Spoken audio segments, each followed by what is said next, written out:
Hello everyone, मैं ममतेश गुप्ता। आज देखेंगे 6 class geography NCERT chapter 6। Chapter का नाम है हमारा देश भारत। और इस चैप्टर का हमने थ्योरी वाला पोर्शन पहले कंप्लीट कर लिया है। अगर अभी तक आपने नहीं देखा है तो इसी वीडियो के डिस्क्रिप्शन में मैंने 2 प्लेलिस्ट की लिंक डाल रखी है, एक एमसीक्यू एक थ्योरी। आपको जो भी देखना है आप उन दोनों प्लेलिस्ट पर क्लिक कर देख सकते हैं। उन प्लेलिस्ट में न केवल आपको 6 क्लास की ज्योग्राफी मिलेगी बल्कि आपको 7th और 8th की भी ज्योग्राफी मिलेगी। तो आप तीनों क्लास की ज्योग्राफी उन दोनों प्लेलिस्ट में देख सकते हैं। और ये जितनी भी प्लेलिस्ट लगी हुई है ये सभी मैंने पढ़ाई है 6 से 10 तक की।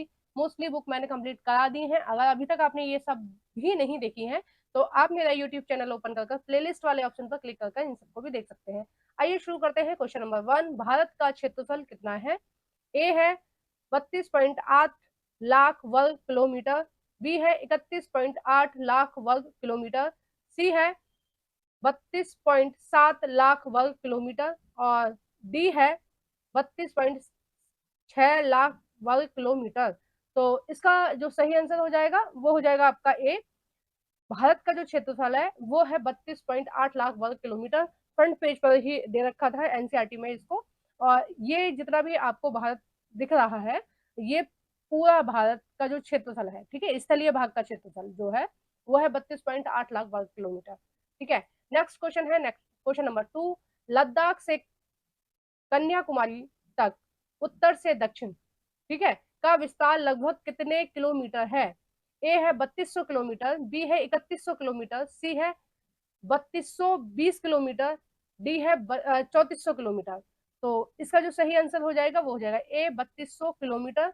और देखिए मैं मैप में भी आपको दिखाना चाहती हूँ कि ये लद्दाख से और नीचे कन्याकुमारी तक। अगर आपने कहीं ओल्ड बुक में देखा होगा तो वहां पर दे रखा होगा जम्मू कश्मीर से कन्याकुमारी।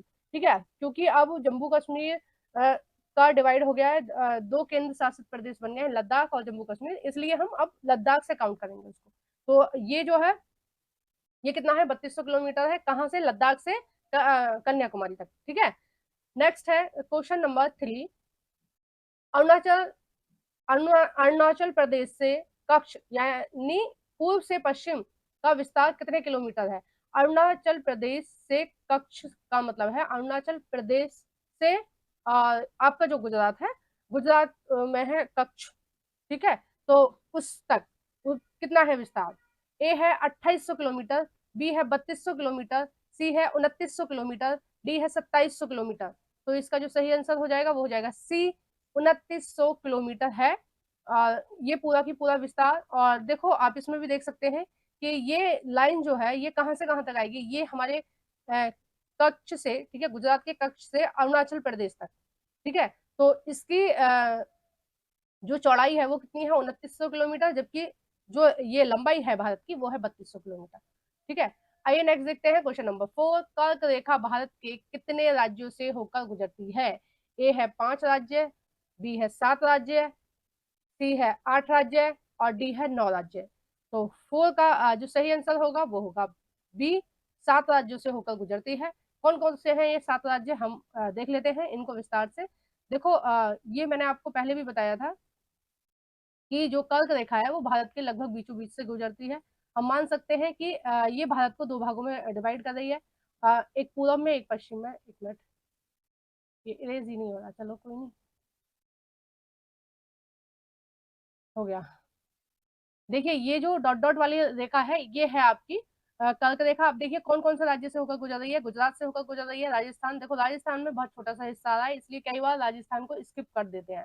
ठीक है, तो राजस्थान, मध्य प्रदेश में बहुत ज्यादा है इसका लंबाई। और नेक्स्ट है इसमें झारखंड, फिर है छत्तीसगढ़, झारखंड और पश्चिम बंगाल, और फिर है इसमें त्रिपुरा। ठीक है, ये जो छोटा सा है ये त्रिपुरा है, और फिर है मिजोरम। ठीक है, नेक्स्ट क्वेश्चन देख लेते हैं। नेक्स्ट क्वेश्चन है क्वेश्चन नंबर 5, भारत के पूर्वी व पश्चिमी देशांतर के बीच कितने डिग्री देशांतर का अंतर है? ए है 29 डिग्री, बी है 28 डिग्री, सी है 27 डिग्री, डी है 26 डिग्री। तो 5 का जो सही आंसर हो जाएगा वो हो जाएगा ए 29 डिग्री। अब इसका कई लोगों को क्वेश्चन का मतलब ही समझ में नहीं आया होगा कि पूर्व से पश्चिम देशांतर के बीच कितने डिग्री का अंतर है, कि इसका क्या मतलब है। तो मैं आपको बताती हूँ कि यहाँ ये वाला देशांतर, ठीक है, जो बिल्कुल भारत के पूर्व से निकला है, ठीक है, इस वाले देशांतर में और इस वाले देशांतर में जो भारत के एकदम पश्चिमी छोर से निकला है, ठीक है, पश्चिमी छोर यानी गुजरात से निकला है, पूर्वी छोर यानी अरुणाचल प्रदेश से निकला है, तो इस बीच के जितने भी देशांतर हैं, ठीक है, इन दोनों देशांतरों के बीच कितने डिग्री का अंतर हो जाएगा, 29 डिग्री का अंतर हो जाएगा। ठीक है, और ये सारी इन्फॉर्मेशन आपकी बुक आपकी एनसीईआरटी में दे रखी है और इसी चैप्टर में दे रखी है। तो थोड़ा डीप से पढ़ने के लिए आपको एनसीईआरटी बुक पूरी line to line word to word read करनी पड़ेगी। कोई सोल्यूशन नहीं है, ठीक है, कोई नोट्स वगैरह से कुछ भी तैयारी कर लो, कुछ भी कर लो, लेकिन कुछ भी चीज सफिशिएंट नहीं होती। आप एनसीईआरटी पूरी पढ़िए, तभी आपका काम हो पाएगा, आपको एग्जाम में सारी चीजें याद रह पाएंगी। ठीक है, आइए नेक्स्ट देखते हैं क्वेश्चन नंबर 6। भारत की कौन सी स्थानीय मानक समय रेखा है? ए है 83 डिग्री 30 मिनट, बी है 82 डिग्री 30 मिनट, सी है 81 डिग्री 30 मिनट, डी है 84 डिग्री 30 मिनट। तो इसका जो सही आंसर हो जाएगा वो हो जाएगा बी 82 डिग्री 30 मिनट। ठीक है, और ये कहाँ से गुजरी है? ये आपके, एक मिनट, देखो जब मैं आपको पढ़ा रही थी बुक से तब भी मैंने आपको बताया था कि ये जो 82.5 डिग्री है ये यहाँ से निकला है, और ये कौन कौन से राज्यों से होकर निकल रही है? ये आपके यूपी से निकल रही है, फिर आपके मध्य प्रदेश, आपके छत्तीसगढ़, ठीक है, ये थोड़ा सा टेढ़ा हो रहा है मेरे से, लेकिन टेढ़ी नहीं है, ये बिल्कुल सीधी है। ठीक है, और फिर आपका उड़ीसा, और फिर आपका आंध्र प्रदेश से होकर निकली है ये 82.5 डिग्री। ठीक है, बिल्कुल सीधी रेखा होगी, मतलब इतना ज्यादा टेढ़ा मेढ़ा नहीं होगा, कर्व टाइप में होगी, इस तरह से जैसे देशांतर होते हैं थोड़ा सा कर्व इस तरह से जो होता है ना, इस तरह का। ठीक है, ऐसी नहीं होगी जैसे मैंने खींच ली है ना, माउस से थोड़ा ठीक से हो नहीं पाता है। नेक्स्ट देखते हैं क्वेश्चन नंबर 7। कितने देशों से भारत की स्थलीय सीमा मिलती है? ए है 7 देशों से, बी है 8 देशों से, सी है 2 देशों से, डी है 5 देशों से। तो 7 का जो सही आंसर हो जाएगा वो हो जाएगा ए, 7 देशों से मिलती है। और कौन कौन से हैं ये 7 देश?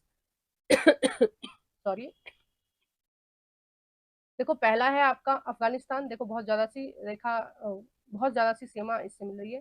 दूसरा है पाकिस्तान, और तीसरा है आपका तिब्बत, चौथा है नेपाल, पांचवा है आपका भूटान, छठा है आपका बांग्लादेश, सातवां है आपका म्यांमार।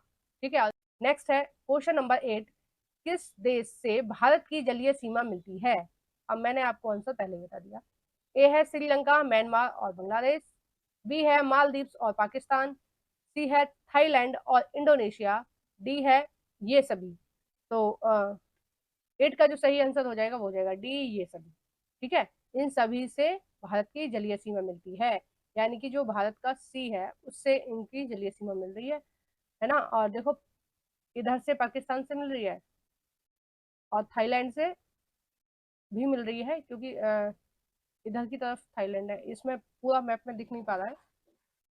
ठीक है, ये छोटा है मैप, वर्ल्ड मैप में देखेंगे तो आपको वहां से दिखाई देगा। नेक्स्ट है क्वेश्चन नंबर 9। नदियां अपने साथ कौन सी मिट्टी बहाकर लाती हैं? ए है जलोढ़ मिट्टी, बी है पीली मिट्टी, सी है काली मिट्टी, डी है रेह मिट्टी।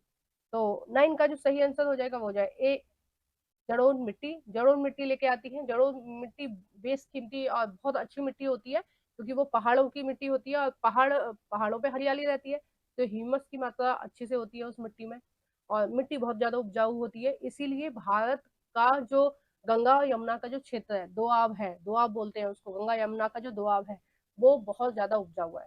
ठीक है, और इसमें कौन कौन से क्षेत्र आएंगे? पूरी तरह से उत्तर प्रदेश आएगा, बिहार आएगा, झारखंड के कुछ हिस्से आएंगे, मध्य प्रदेश के भी कुछ हिस्से आते हैं इसमें, और पश्चिम बंगाल आएगा। नेक्स्ट है क्वेश्चन नंबर 10। इसमें से कौन सी नदी अरब सागर में गिरती है? ठीक है, अरब सागर का पूछा है उन्होंने। ज्यादातर नदियां हमारी भारत की अगर हम बात करें तो किस में गिरती हैं? वो गिरती हैं बंगाल की खाड़ी में। ठीक है, बहुत कम नदियां अरब सागर में गिरती हैं। अब कौन सी गिरती हैं देख लेते हैं। ए है महानदी और दामोदर नदी, बी है कृष्णा नदी और कावेरी नदी, सी है नर्मदा नदी और तापी नदी, और डी है ये सभी। तो अरब सागर में केवल ऑप्शन सी वाली नदियां गिरती हैं, नर्मदा और तापी। और आप मुझे कमेंट बॉक्स में बताएंगे कि इन दोनों नदियों के अलावा और कौन कौन सी नदियां अरब सागर में गिरती हैं। ठीक है, नेक्स्ट है क्वेश्चन नंबर 11। हिमानी कहाँ पाई जाती हैं? ए है पर्वतों में, बी है मैदानों में, सी है पठारों में, डी है ये सभी। तो 11 का जो सही आंसर हो जाएगा वो हो जाएगा ए, पर्वतों में। जो पर्वत होते हैं, जो बहुत ऊंचे वाले पर्वत होते हैं, बहुत ऊंचाई वाले पर्वत होते हैं, वो पूरे के पूरे बर्फ से ढके होते हैं, ठीक है, उनको हम हिमानी बोलेंगे। और देखो ये जो मैंने 11 वाला 10 वाला जो क्वेश्चन बताया, ये मोस्ट इंपोर्टेंट क्वेश्चन है, कई बार एग्जाम में पूछा गया है, ये आपको अच्छे से याद होना चाहिए, ठीक है। इसमें एक क्वेश्चन और बनता है, वो दूसरा क्वेश्चन ये बनता है कि निम्नलिखित में से कौन सी नदी पूर्व से पश्चिम की तरफ बहती है, ठीक है। तो कौन सी, नर्मदा और तापी। और अगर हम बात करें महानदी, दामोदर नदी, कृष्णा नदी, कावेरी नदी, गंगा नदी, यमुना नदी, है ना, और गोदावरी नदी, तो ये सारी बहती है पश्चिम से पूर्व की तरफ, ठीक है। तो ये आपको पता होना चाहिए कौन सी नदी किस दिशा में बह रही है ना। नेक्स्ट है क्वेश्चन नंबर 12। हिमालय के बीच वाली श्रृंखला को क्या कहते हैं। हिमालय जो है वो 3 श्रेणियों में बटा हुआ है, ये मैंने आपको बहुत अच्छे से क्लियर किया था, ठीक है। अब उसकी जो बीच वाली श्रृंखला है उसको क्या बोलते हैं। ए है बृहद हिमालय, बी है हिमाचल, सी है शिवालिक, डी है हिमाद्री। तो 12 का जो सही आंसर हो जाएगा वो हो जाएगा बी, हिमाचल, ठीक है। बीच वाली श्रृंखला को क्या बोलते हैं, हिमाचल। उत्तर वाली श्रृंखला को बोलते हैं बृहद हिमालय, और बृहद हिमालय बोलते हैं, और या फिर इसको हिमाद्री भी बोलते हैं, ठीक है। और नीचे वाली श्रृंखला को बोलते हैं शिवालिक। देखो हम एक बारी मैप में भी मैं आपको दिखाना चाहूंगी कि किस तरह से है विभाजन। देखो ये ऊपर वाली जो श्रृंखला है इसको हम बोलेंगे हिमाद्री, ठीक है। ये जो श्रृंखला है इसको बोलेंगे हिमाद्री। इसको बीच वाली श्रृंखला को बोलेंगे हम हिमाचल, ठीक है, हिमाचल प्रदेश इसी श्रृंखला में है। और लास्ट वाली को बोलेंगे हम शिवालिक। शिवालिक में कौन सा है, हरिद्वार जो ऋषिकेश है वो शिवालिक हिमालय में है, ठीक है। आइए नेक्स्ट देखते हैं। देखो नेक्स्ट जितने भी क्वेश्चन है हम नेक्स्ट पार्ट में कंप्लीट करेंगे, क्योंकि वीडियो काफी लंबी हो जाएगी और आपको लंबी वीडियोस देखना नहीं पसंद है, मुझे पता है। इसलिए नेक्स्ट क्वेश्चन जितने भी रह गए हैं उन सबको हम नेक्स्ट पार्ट में कंप्लीट करेंगे। आपको वीडियो कैसी लगी है प्लीज कमेंट बॉक्स में बताना, वीडियो को जरूर से लाइक कर देना। अभी तक आपने मेरे यूट्यूब चैनल को सब्सक्राइब नहीं किया है तो प्लीज मेरे यूट्यूब चैनल को सब्सक्राइब कर देना। जो भी फ्रेंड आपके एनसीईआरटी पढ़ना चाहते हैं उन सभी फ्रेंडों के साथ मेरी इस वीडियो को शेयर कर देना, या फिर मेरे चैनल को सजेस्ट कर देना। Thank you for watching everyone.